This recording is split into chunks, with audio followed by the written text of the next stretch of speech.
You have come so far. You have completed a manuscript and are about to submit it to a scientific journal. But remember that you should never submit it before putting the finishing touches and proofreading it, no matter how thorough you think you've been. Language-related errors are the very first things that catch the attention of a reviewer.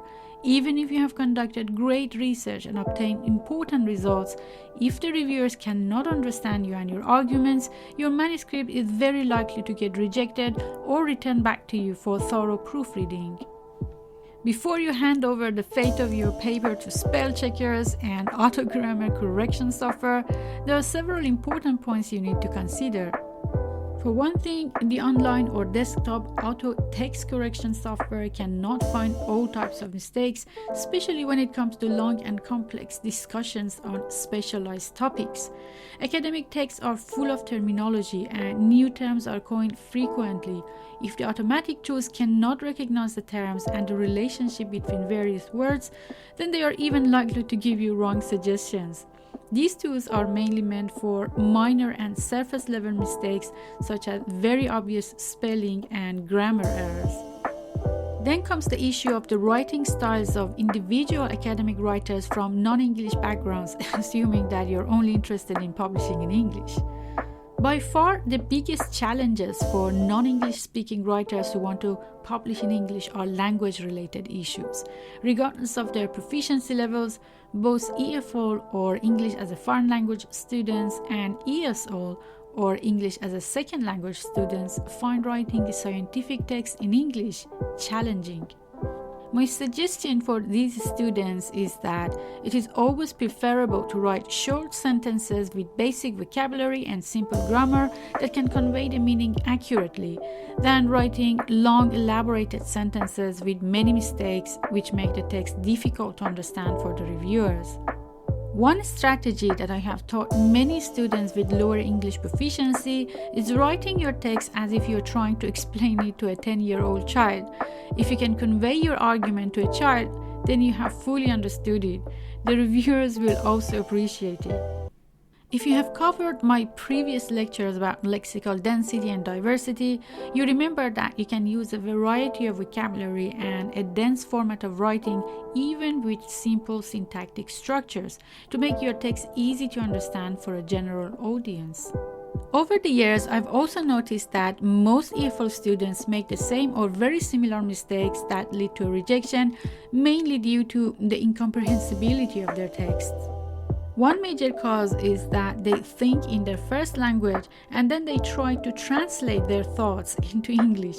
This often shows itself in a sentence or a text that either does not make sense for an English speaker or is not a conventional academic way of discussing a scientific topic, even though it is grammatically correct.